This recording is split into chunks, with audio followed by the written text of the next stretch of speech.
The Season of Arrivals artifact brought back many great mods that not only allow us to create my favorite Warlock build ever, but it's even stronger now. And no, it's not the same as everyone else's Voidwalker builds. Coming up.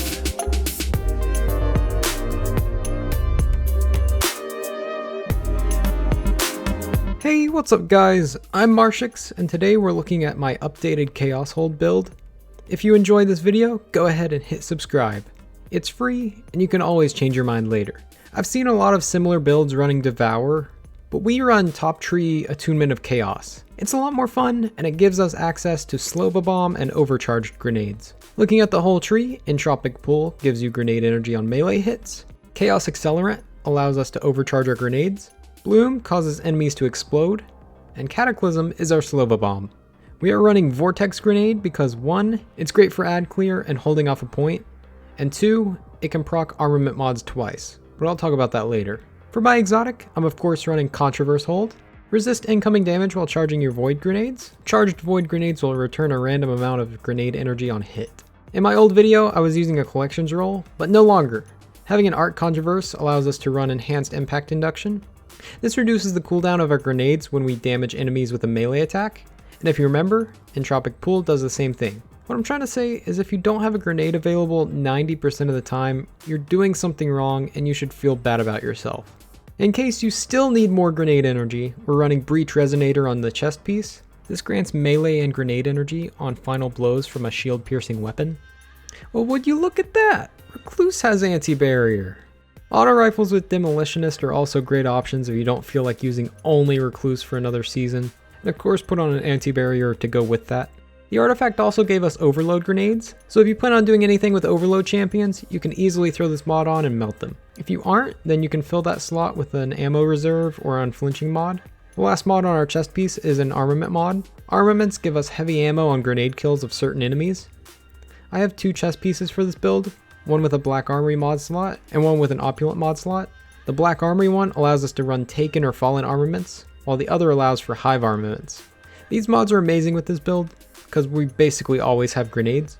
Like I mentioned earlier, Vortex Grenades can proc this effect twice.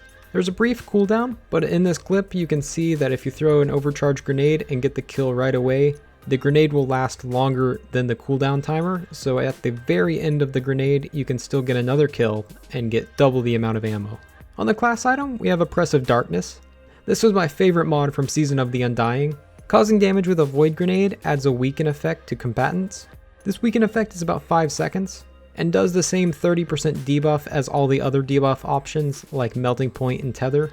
Once again, Vortex Grenades are amazing for this because they deal constant damage. So one hit will weaken the enemy, and then the rest of the hits will deal extra damage. On the helmet, you'll notice I have a Taking Charge mod. This allows us to get charged with light when we pick up an Orb of Light. There are some other great options to get charged with light, but I prefer this simply because Masterwork weapon orbs can also trigger this. Just get a double kill and you're charged with light. Now you may have noticed that my discipline is tier 11.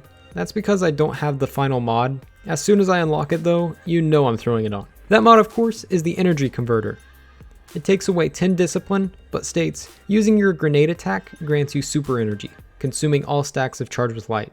The more stacks you have, the more energy you gain, up to a maximum of 50% of your super.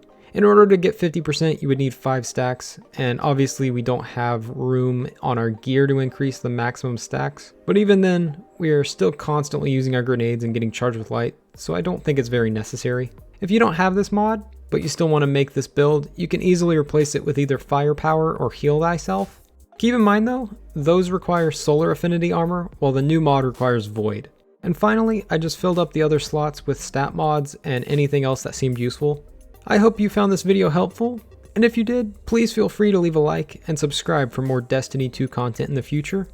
I'm Marshix, and I'll see you next time.